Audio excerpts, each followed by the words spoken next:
I'm out here at the range today and just got done shooting some load development with a 6.5 Creedmoor. I'm gonna just go here in a few minutes and go back to the house, take a little video of the target, but it worked out really well. I'm running the FV12 still. I've actually got another rifle I'm gonna shoot some today also, but pretty nice day out here, about 85 degrees. I ran some pretty warm loads. They did not show pressure signs. And I've got a sub half MOA 5-shot group. So I am pretty happy. I've got a couple others that are around 3/4 of a minute.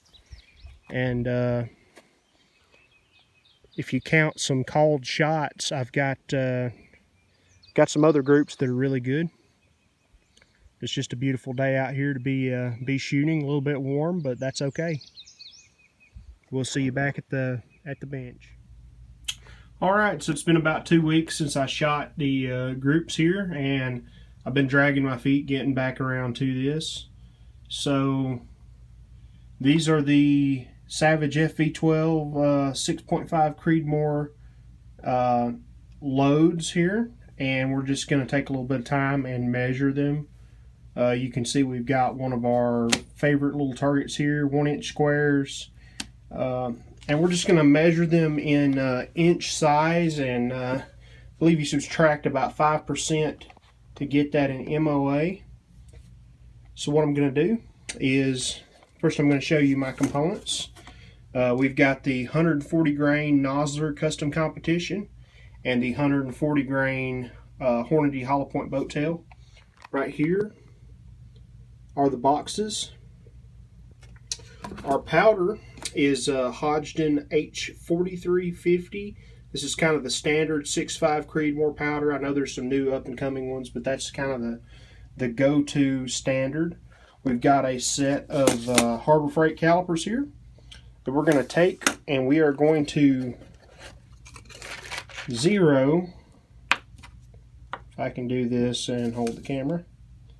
So we're going to turn them on. We're going to roughly mic a bullet and zero them. All right. So they're zeroed to the diameter of the bullet, which will give us a center to center group size here. So we're going to start at the start. So I had some pretty good results previously with 41 grains.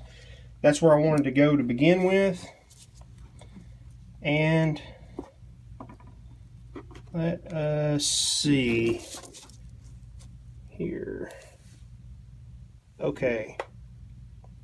So 730. Write that down over points. So those were pretty good. I had some really good results at 41.7 previously, so I decided to try some around that. And if you can see, that is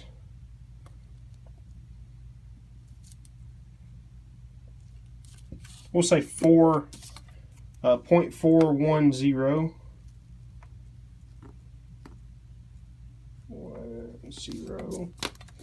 All right. 41.9. We got one shot here that really opened it up, but still under an inch. 0.9. Let's make sure here. Measure it the biggest way. Yeah, I will just say 0.9. And if we were going to cheat and call the smallest possible group here on this, then we're four shots at around 1/2 of an inch. And then kind of our max charge down here, 42.2. And it's not terrible. It's 1.1. Yeah, around 1.1. So then we're going to swap over here to our 140 grain hornady bullet, and I didn't spend as much time on load development with this, but let's see here. So that's a good load right there, 41 grains, 0.669.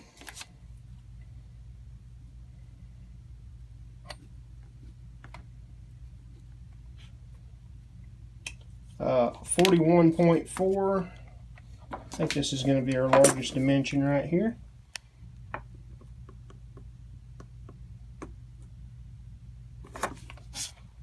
1.1, and to be honest, my barrel and everything was really hot right here. All of this was like, this was a really good group, and I felt really good about this. This was a good group. I don't know what happened with this shot. And this, I felt like this was a good group. The rest of these, the barrel was really hot, and I had a ton of mirage. So I'm a little bit hesitant to say maybe, you know, some of these wouldn't have done better. But what I ended up sticking with was this 41.6. It's pretty conservative load. And I've actually got 70 of them right there. So let's just continue on down the line here. I think we said 1.1. Nice big round numbers for these bigger groups. So this one, the mirage was so bad and the gun barrel was so hot, I could not really touch it. I mean, it got pretty stinking hot. I fired a few rounds to warm up on this. This was a cold bore shot. I didn't want that affecting our overall groups. I walked away from the gun for 20-ish minutes, put the gun in the shade, and this was our cold shot coming back. So this is 40, actually, wow, I didn't write down what that was.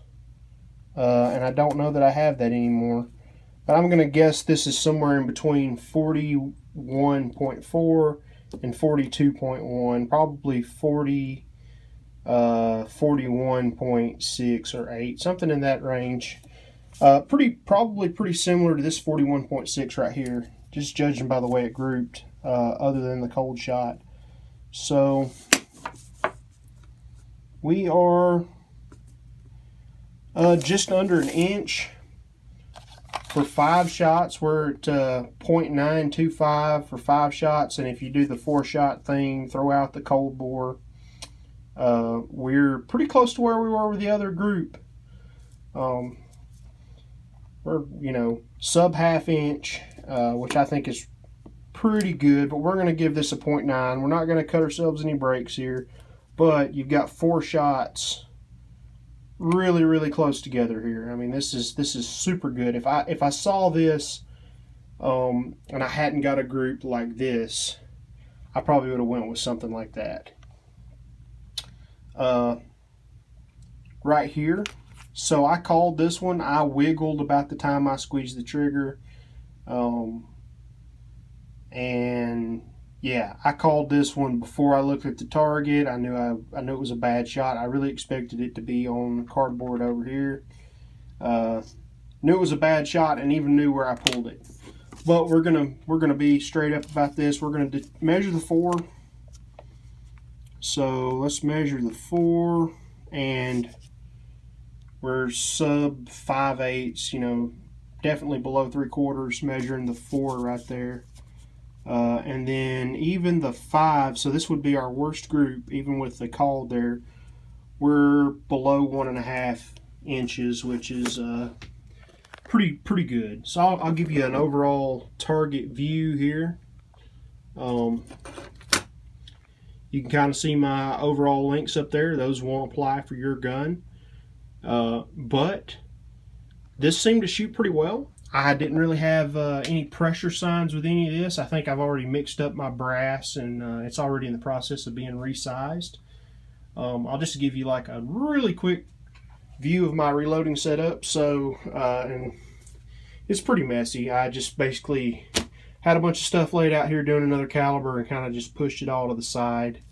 I will say I liked this load right here so much that I did up 80 rounds of it. So there's another one of these 10 round little ammo strips in there, plus 50 in the box. So I did up 80 more rounds of that. I really like the way that shot, and I had another load previously. It shot good. But let's just really quick, somebody might ask. Hornady dies. I want to say this is an MTM powder scale. I'm throwing it and then I'm trickling it with this Frankfurt Arsenal trickler here. I like most Frankfurt Arsenal products unless it's a digital scale.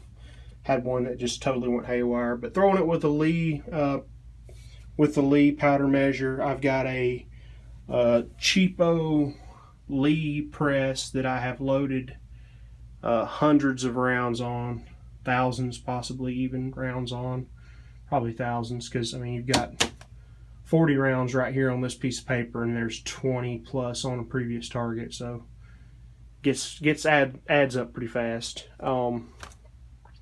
But yeah,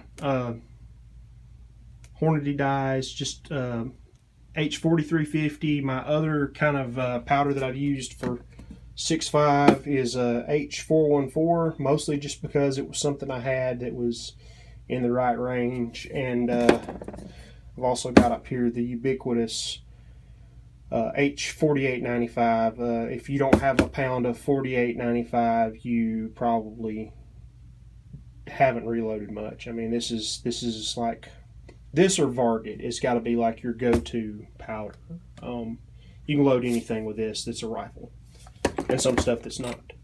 But yeah, that's the results. That's our look here at accuracy testing. I'm probably going to stick with these. As you can see, I've got a pretty good sized box there, 250 box. I spent, I want to say, 40 bullets in load development. So that leaves me with 210. I don't shoot that rifle a ton, so 210 bullets will get me, you know, this isn't a hunting bullet, so 210 bullets will get me a long ways. So yeah, if you've got any questions, post them in the comments below. If you liked our video here, hit the like button. If you want to see more like it, subscribe. Thanks to everybody who's been watching and subscribing and hitting the like button. And yeah, I think that covers it all. Until next time, thanks for watching.